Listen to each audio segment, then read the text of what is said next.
Assalamualaikum warahmatullahi wabarakatuh. Alhamdulillah. Alhamdulillahi rabbil alamin. Wa bihi nasta'inu ala umuri dunya waddin. Assalatu wassalamu ala asrafil anbiya'i wal mursalin wa ala alihi wa sahbihi ajmain.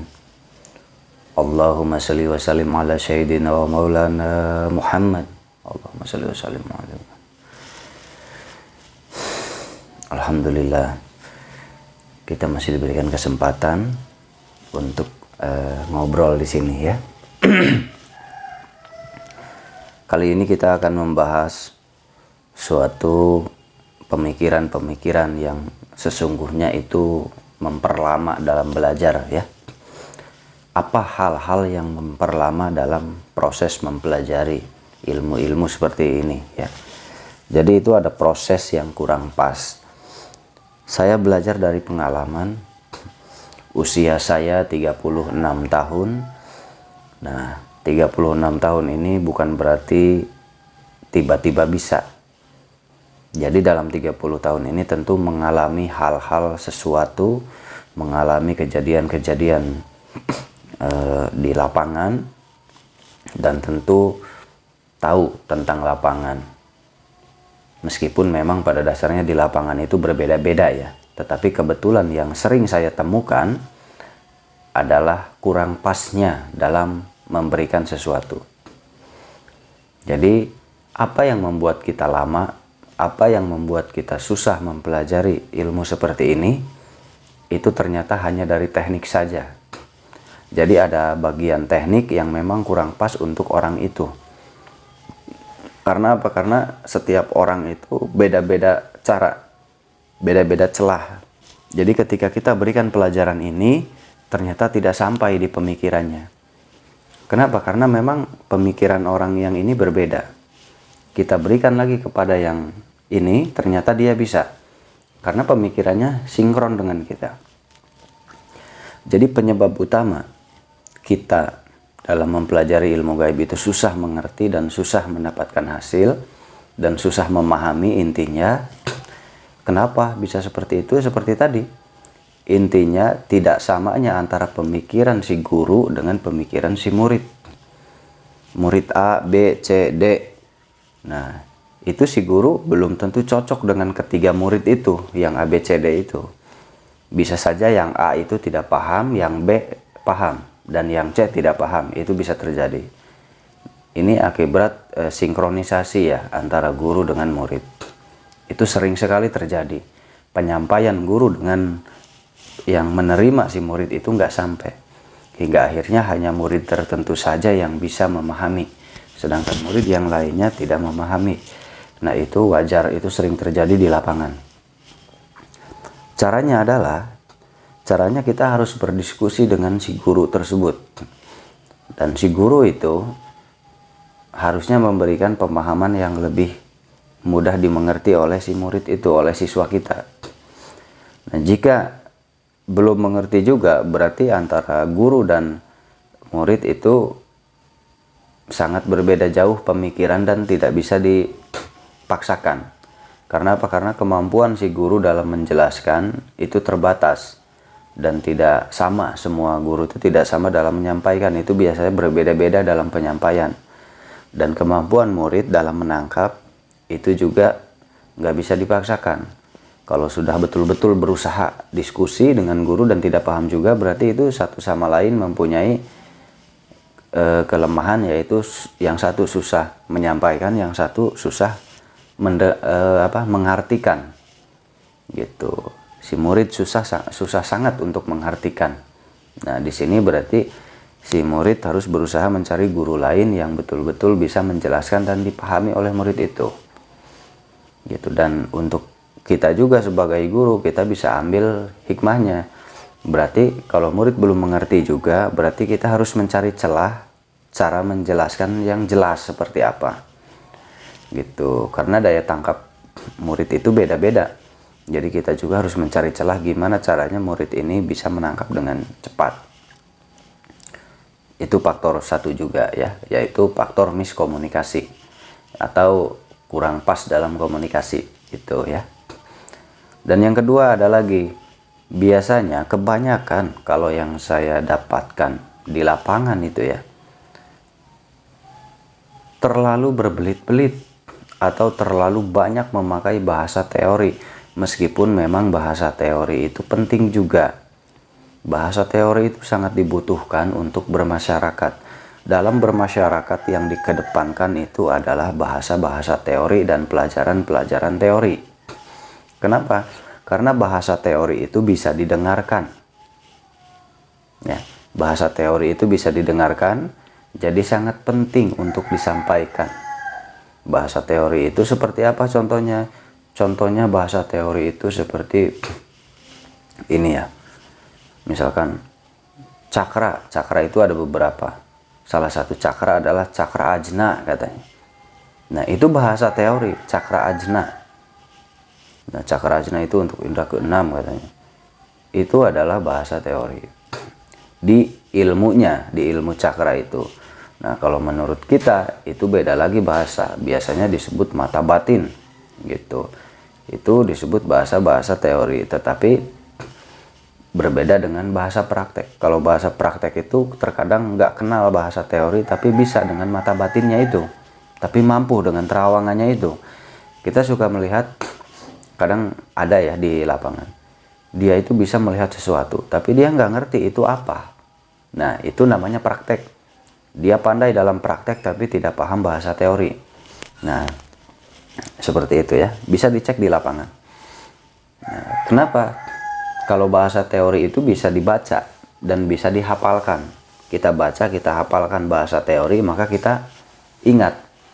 Tetapi untuk mampu menjalankan itu belum tentu bisa gitu. Kenapa? Karena biasanya yang menjalankan itu terkadang orang-orang yang tidak paham bahasa teori. Itu banyak terjadi juga di lapangan gitu. Contohnya zaman dulu itu tidak banyak bahasa teori. Zaman dulu taunya cuman ilmu hati, ilmu batin, udah itu aja terkadang. Tetapi kemampuan mereka weruh sedurung winara, mereka tahu apa yang sebelum terjadi. Itu mereka nggak ada bahasa teori, itu apa dan kenapa. Mereka taunya cuman ya itu batin saya gitu. Jadi simpel sekali penjelasannya, itu kemampuan batin. Sangat simpel, berbeda dengan sekarang. Karena sekarang itu banyak ilmu dan banyak bahasa-bahasa teori. Apa pentingnya bahasa teori? Memang bahasa teori itu penting untuk mengajar mulai dari nol ya, untuk pemula. Kenapa? Karena bahasa teori itu bisa menjadi patokan nantinya. Bisa menjadi kata sandi nantinya. Nantinya bisa disebut kata sandi kalau kita membutuhkan sesuatu. Dan untuk memperjelas juga pelajaran. Dan untuk menambah keren juga. Gitu. Kalau di lapangan, bahasa teori itu pentingnya tuh seperti itu. Gitu. Bahasa teori harus bisa dan prakteknya juga harus bisa. Tetapi terkadang orang yang mampu memahami bahasa teori, prakteknya kurang begitu mampu. Karena terfokus kepada kemampuan untuk menghafal bahasa-bahasa teori itu. Gitu. Kalau dalam berbicara, bahasa teori nomor satu. Tapi kalau dalam praktek, sulit dipraktekkan. Itu sering terjadi di lapangan ya. Nah, karena apa? Bahasa teori itu mudah dihafal. Karena ada tulisan, setelah tulisan itu dihafalkan. Tulisan itu dihafalkan lalu hafal. Setelah hafal nanti dibicarakan ke orang lain. Nah, nanti kita yang mendengarkan itu seolah-olah dia itu bisa. Padahal berbeda. Dengan yang mampu bisa kegaiban, dengan bahasa teori itu ada perbedaan. Kalau yang memang menguasai hal-hal kegaiban itu terkadang tidak banyak bicara. Terkadang tidak mau terlihat juga. Jadi terkadang juga ada memang yang bahasa teorinya pintar dan prakteknya pintar. Gitu ya. Tapi di lapangan pengalaman saya itu terlalu banyak bahasa teori, dan bahasa teori itu tidak nyampe di peserta. Jadi bahasa teori itu terkadang bisa menyebabkan juga memperlambat kemampuan kita. Gitu. Bahasa teori juga terkadang bisa memperlambat kemampuan kita. Padahal bahasa teori itu dibutuhkan dan penting untuk pembelajar pemula. Maksudnya untuk tuntunan maksudnya. Saya paham maksud dan tujuannya itu untuk tuntunan. gitu. Bahasa teori itu seperti contoh peribahasa gitu. Itu bahasa teori masuknya, peribahasa dan banyak lagi petuah-petuah peribahasa itu. Jadi terfokusnya tuh ke pemikiran, memikirkan peribahasa itu gitu. Bagaikan air di dalam apa tuh, daun keladi gitu misalkan, itu kan peribahasa juga. Atau banyak lagi lah peribahasa lain, bisa nanti di komen peribahasa di komen ya. Jadi peribahasa itu membuat kita terfokus kepada peribahasa itu, bukan kepada pekerjaan gitu. Sedangkan kegaiban itu sebetulnya pekerjaan yang dikerjakan, dan ilmu gaib itu sebetulnya nyata. Nyatanya kenapa? Nyata harus dikerjakan ya. Ilmu gaib itu nyata harus dikerjakan, jadi kerja nyata. Ilmu-ilmu batin itu kerja nyata ya. Sama dengan pekerjaan, nggak hanya butuh teori saja, tapi kerja nyata. Nah, kalau saya nemukan di lapangan itu terlalu banyak bahasa teori di lapangan, jadi si murid itu susah sekali untuk meraih kemampuan itu. Itu pengalaman saya ya. Dan terkadang itu kurang sinkron antara murid dan guru, pemikirannya berbeda. Dan saya terkadang menemukan tuh terlalu banyak bahasa teori yang diberikan ke murid, sehingga murid lebih banyak menghafal bahasa teori itu daripada prakteknya. Nah, ini yang sering terjadi di lapangan. Kenapa?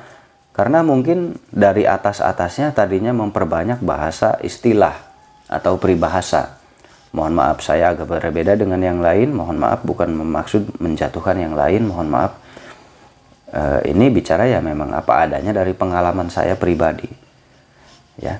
Jadi bahasa teori itu juga bisa memperlambat proses kemampuan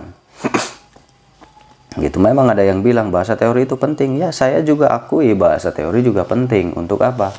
Untuk menjaga elegan. Jadi supaya terlihat elegan, dengan bahasa teori itu akan terlihat lebih mewah, dengan bahasa teori itu akan terlihat lebih intelektual. Jadi bahasa teori itu untuk menambah keren intelektualnya, jadi seolah-olah hebat, seolah-olah orang pilihan gitu dengan bahasa teori itu, karena bahasa teori itu mudah diterima oleh masyarakat yang pemula. Jadi masyarakat pemula itu lebih mudah menerima bahasa teori. Kenapa? Karena cukup dihafalkan. Nah, cukup dihafalkan dan ternyata dia tidak fokus kepada kemampuan bekerja. Karena terlalu banyak menghafal, dan akhirnya lama-lama kok cuman begini-begini aja, tidak dengan kemampuannya. Nah, karena terlalu difokuskan kepada logika gitu. Karena kalau ilmu batin dan gaib itu bukan logika, sedangkan teori itu hafalan, yaitu logika. Nah, jadi terfokusnya kepada logika sehingga kemampuan batinnya agak berkurang. Bukan berkurang ya, jadi lambat. Nah, jadi yang baik adalah ilmu teorinya juga difokuskan, dan yang terpenting lagi ilmu prakteknya yang harus lebih difokuskan. Jadi kedua-duanya itu perlu, ilmu teori itu perlu dan ilmu prakteknya juga perlu. Jadi kedua-duanya perlu supaya seimbang. Gitu. Itu bisa jadi kendala juga. Faktor utama adalah terlalu banyak berbelit-belit sehingga murid itu terus berpikir, memikirkan bahasa istilah, memikirkan bahasa-bahasa teori. Nah, sehingga terfokus kepada tadi ya. Nah, itu yang membuat kita agak lama belajar. Itu pengalaman saya. Seperti itu. Jadi dalam belajar itu ternyata tidak mudah, karena satu, yang menyampaikan itu terkadang tidak cocok dengan pemikiran kita sebagai murid. Itu bisa terjadi tidak sinkron dalam pemikiran antara guru dan murid. Dan kedua tadi, terkadang terlalu banyak bahasa teori. Jadi bahasa teori itu memfokuskan kita kepada logika menghafal gitu. Sedangkan kebatinannya agak susah karena jarang dikerjakan. Nah, jadi yang baik itu adalah mengerjakan praktek juga dengan bahasa teori juga.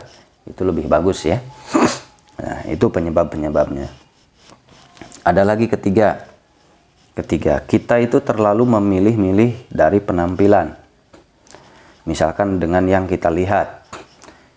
Kita sebagai murid itu melihat si guru itu dari nyata, dari mata ya. Kita melihat guru itu dari mata, keren, berwibawa, tinggi, besar gitu.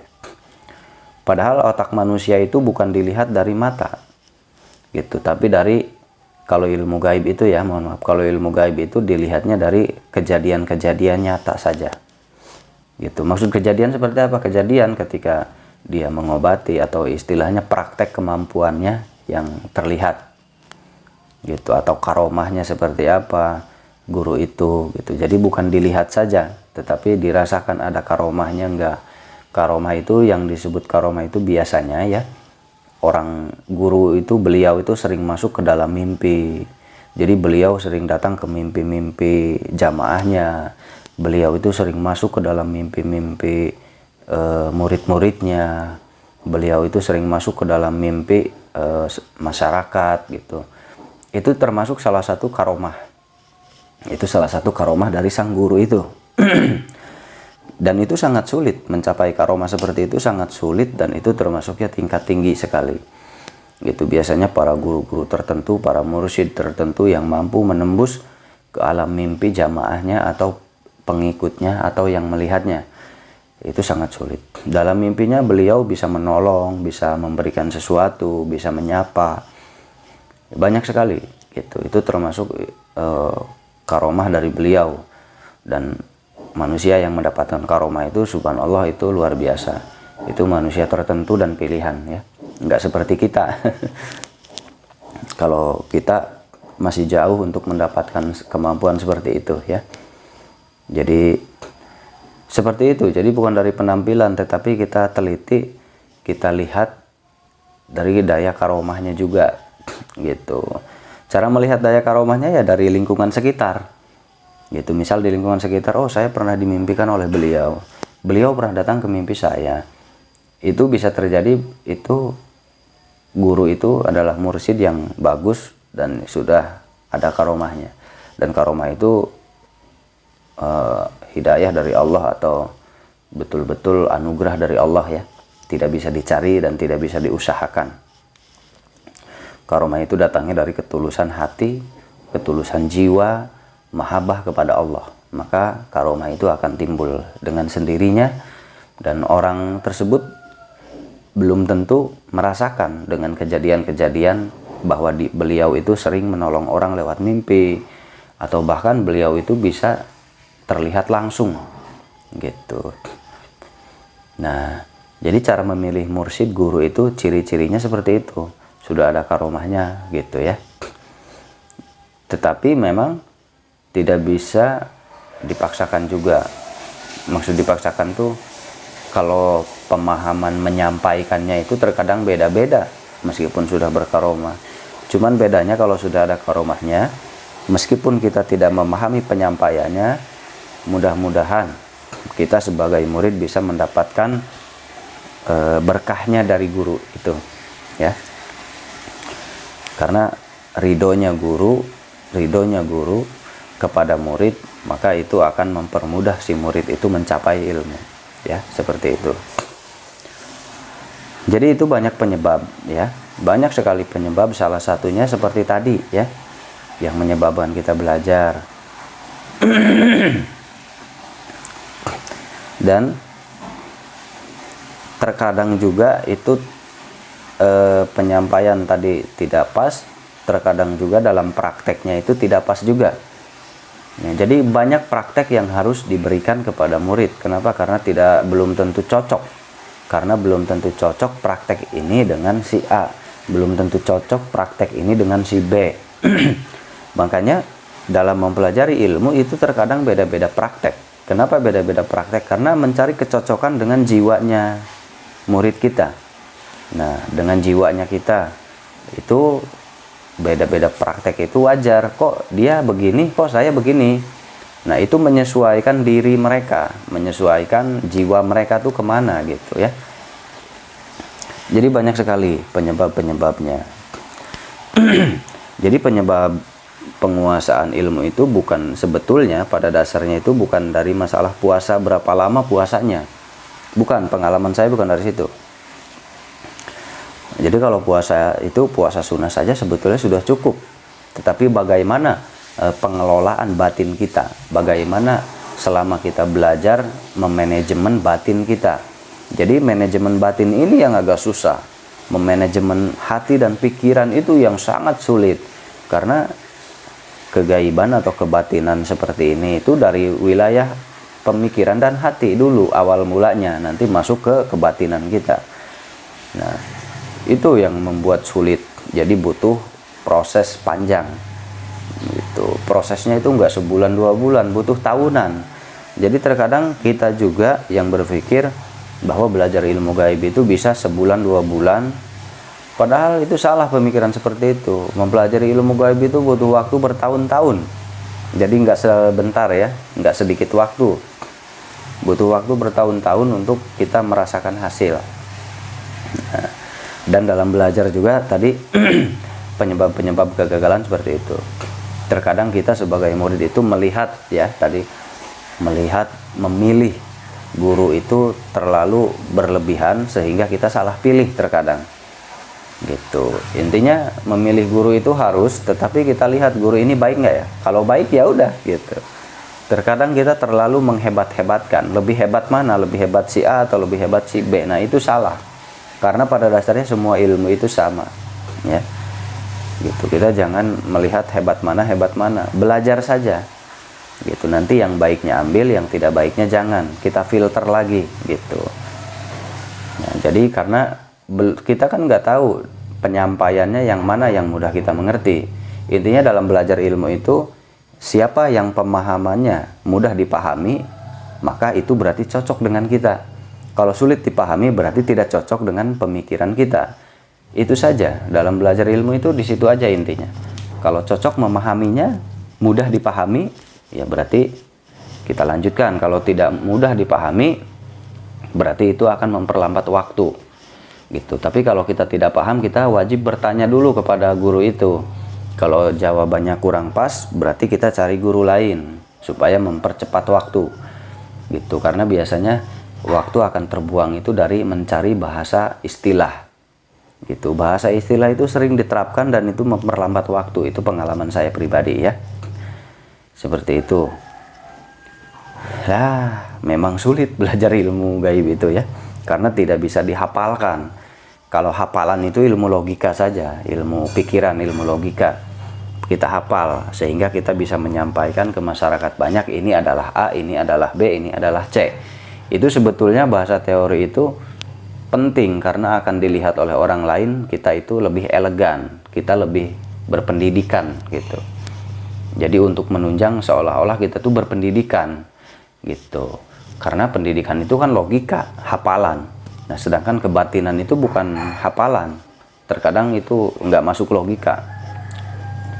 Nah, jadi harus bisa tahu ya antara ilmu logika dengan ilmu kebatinan. Itu kita harus bisa membedakan. Selama itu hafalan berarti itu ilmu logikanya. Dan ilmu gaib kebatinannya itu nggak bisa dilogikakan. Dia akan tumbuh sendiri, dia akan terjadi dengan sendirinya. Caranya mengendalikan pikiran dan mengendalikan hati awal mulanya. Kalau sudah mengendalikan pikiran dan hati, mahabbah kepada Allah, insya Allah nanti akan keluar dengan sendirinya. Dan itu nggak masuk logika, ya, gitu. Jadi jangan terlalu dicari dengan logika, gitu. Bahasa-bahasa teori juga penting ya. Saya tidak melarang, itu penting juga. Karena nanti akan membuat kita lebih seolah-olah kita itu cerdas, gitu. Jadi intelektual, gitu ya. Penting juga itu untuk mendampingi kemampuan. Jadi mendampingi kemampuan itu harus pakai baju. Bajunya apa? Yaitu bahasa teori itu baju. Gitu. Untuk membungkus supaya lebih terlihat elit gitu. Bagus juga itu, nggak apa-apa ya. Bahkan harus supaya terlihat elit, tetapi jangan cuma terlihat elitnya aja, kemampuannya juga harus difokuskan belajar ya. Karena masyarakat awam akan melihatnya tuh dibungkusnya saja. Jadi masyarakat awam akan melihatnya bahasa teorinya saja, bukan prakteknya. Masyarakat awam itu tidak peduli dengan kemampuan dan prakteknya. Masyarakat itu lebih fokusnya kepada bungkusnya saja, kepada bajunya saja. Makanya para guru itu difokuskan dululah ke bahasa-bahasa teori supaya lebih terlihat elegan, lebih terlihat intelektual gitu ya, gitu. Tetapi sebetulnya kasihan juga kepada murid nanti agak lama mempelajari gitu ya. Intinya harus seimbang lah intinya ya. Tapi untuk para guru itu kita harus fokus juga di bahasa teori, karena nanti menambah kemampuan kita dilihatnya tuh supaya terlihat wah gitu, terlihat wah cerdas banget gitu, padahal itu kan bahasa teori saja gitu, tapi akan mendoping nantinya ya gitu. Maaf agak berbeda mungkin ya, saya di sini bahasa teorinya sangat kurang gitu, karena mungkin kurang waktu juga ya untuk menghafalnya. Tetapi tetap kita anjurkan bahasa teori itu harus ya dipelajari gitu, karena bahasa teori itu pelajaran yang paling mudah ditangkap oleh masyarakat awam gitu. Seperti itu intinya ya. Nah, tapi kalau di sini bahasa teorinya mohon maaf kalau agak kurang bahasa teori ya, jadi kurang keren kelihatannya. Nah, jadi intinya belajar ilmu gaib itu dari pikiran dan penguasaan hati, nanti akan timbul sendiri, tidak perlu dicari ke sana kemari sebetulnya, karena sudah ada di dalam diri kita, cuman kita belum paham cara mengendalikannya saja.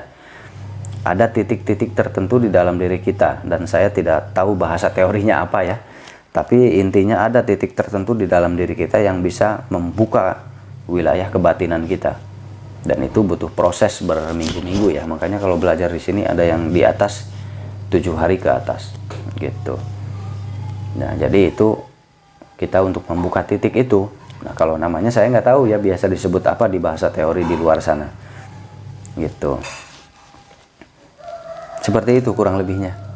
Intinya dalam mempelajari kebatinan itu harus lebih dengan action.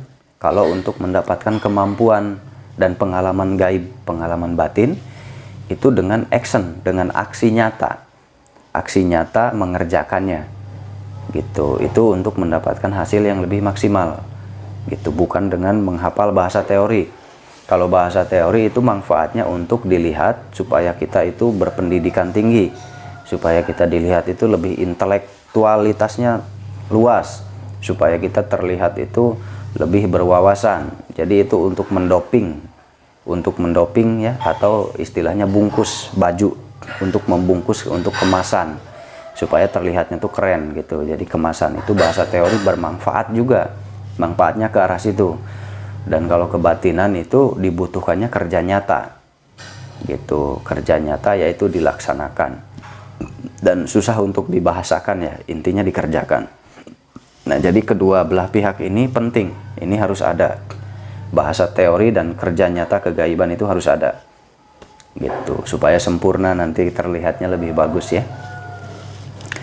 Itu saja penyebab-penyebabnya. Kalau masalah untuk puasa itu relatif sebetulnya, boleh dengan puasa, boleh dengan lelaku panjang juga boleh, itu teknik saja. Jadi teknik meraihnya itu bermacam-macam. Penyebab penghalang itu satu, kita terlalu memilih, akhirnya salah memilih. Terkadang kita menutup diri, wah ini meragukan, ini nggak bisa sepertinya. Nah, itu kita sudah memutus kemampuan kita gitu. Padahal kita nggak tahu rencana guru itu apa, tetapi kita sudah memvonis guru itu, sepertinya guru ini nggak bisa nih. Ya, itu penyebab. Terkadang penyebab kita lebih lamban.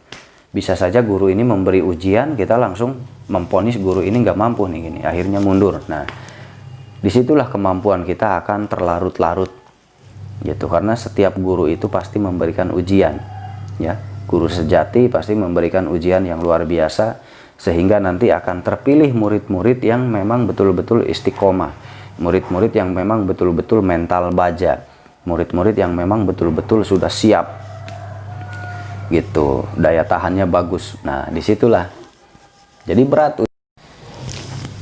Nah, jadi kita dari egoisme kita sudah berani menyalahkan guru. Nah, padahal dari kitab Ta'limu Ta'lim kepada guru itu seperti apa perlakuan kita. Nah, sedangkan kita berani menyalahkan guru, wah guru ini nggak mampu sepertinya, akhirnya saya berhenti, pindah lagi ke yang lain. Nah, itu saya akan lebih lambat untuk memahami nantinya.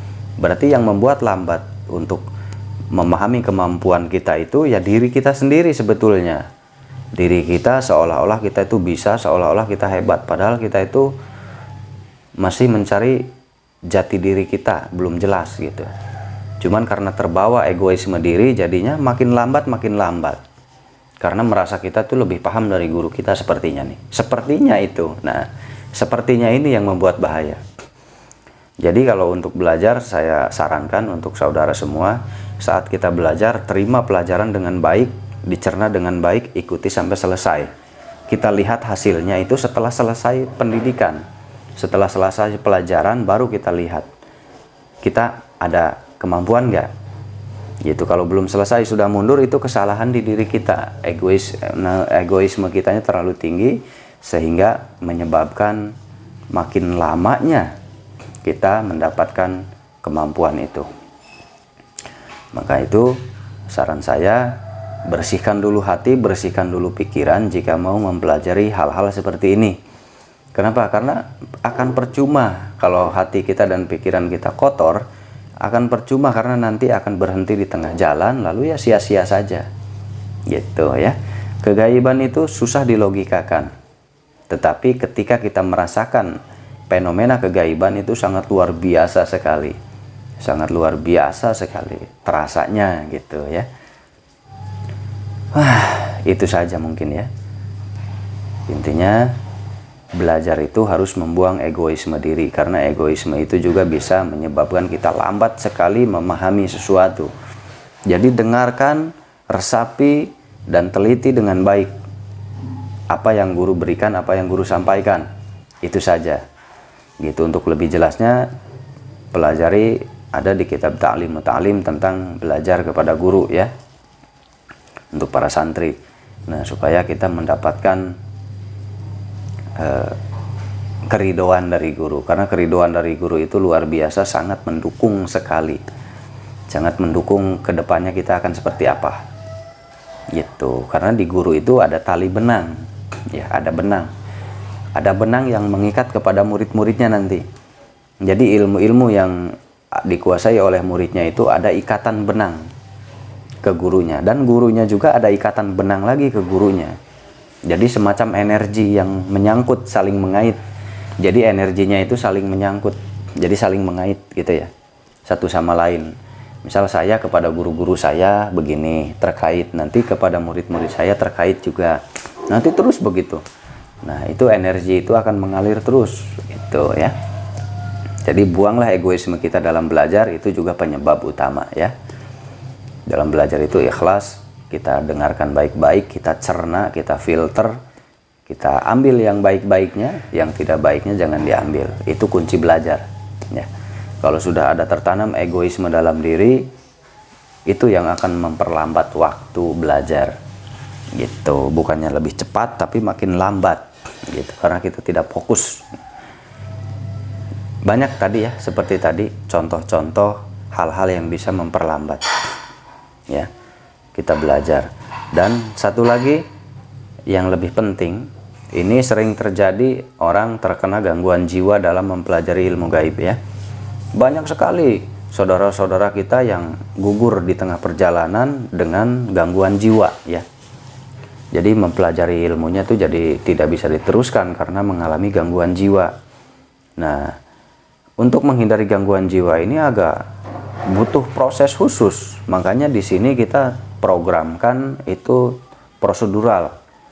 Ada prosedur tertentu ya. Di sini agak sulit dalam belajar di sini. Kenapa? Karena menghindari itu. Ya. Karena terkadang nggak semua memahami tentang dasar-dasar inti ya.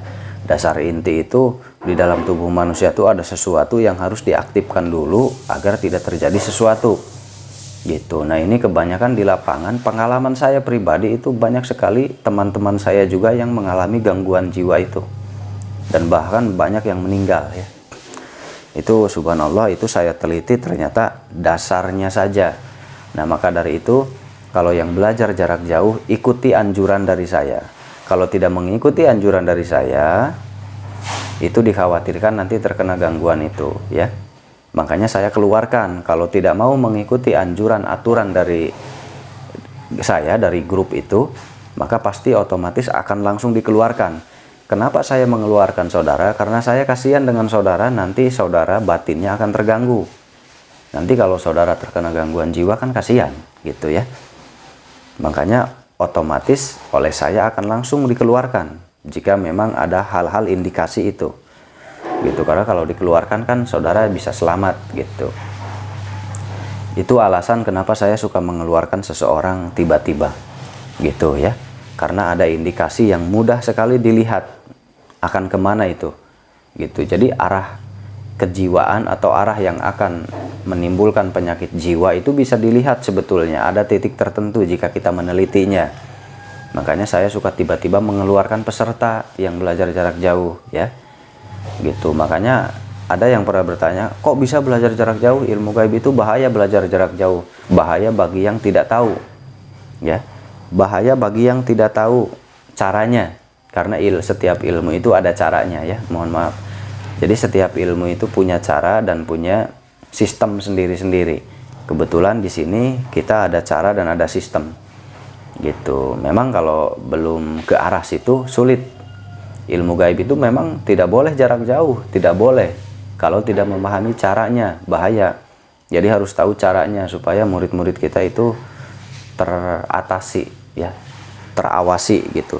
Yang penting itu bisa diawasi, dan cara mengawasinya itu yang susah. Dan ada lagi titik-titik tertentu yang memang kita itu harus tahu keadaan di jauh sana. Murid kita jauh, kita harus tahu keadaannya. Kalau belum bisa ke arah situ tentu akan sulit ya. Karena prinsip zaman dulu kala itu belajar ilmu itu tidak boleh jarak jauh. Karena apa? Karena memang sistem zaman dulu dengan sistem zaman sekarang berbeda. Zaman dulu belum ada terobosan. Jadi sebetulnya ilmu gaib itu bisa dicari terobosan terbaru. Bisa, sangat bisa. Ilmu gaib itu bisa dicari terobosan terbaru. Tidak baku. Kalau zaman dulu ilmu gaib itu baku ya. Baku itu kalau A harus A, kalau B harus B. Jadi harus betul-betul baku gitu. Padahal pada dasarnya ilmu gaib itu kreatif. Ilmu gaib itu sangat kreatif. Makanya bukti nyata ilmu gaib kreatif, caranya banyak yang berbeda. Cara mengerjakan banyak yang berbeda.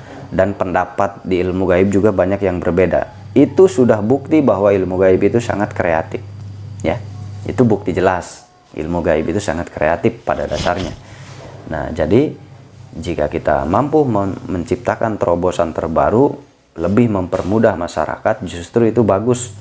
Karena masyarakat banyak yang antusias, tetapi waktu berbenturan karena sudah bekerja, tanggung jawab, jadi nggak bisa datang langsung. Nah, itu untuk mempermudah mereka-mereka yang punya niat baik, ingin menjadi seseorang untuk membantu seseorang. Nah, jadi kita harus kuasai dulu ya. Jadi jangan asal ikut-ikut belajar jarak jauh. Harus mampu dan harus paham dulu sistem pengendalian dari jarak jauh itu seperti apa. Kalau nggak paham jangan ya. Untuk semuanya, untuk saudara-saudara. Itu aja mungkin. Terima kasih banyak. Bila taufiq wal hidayah. Assalamualaikum warahmatullahi wabarakatuh. Mohon maaf jika ada salah kata. Kita bisa dialog ya. Terima kasih banyak.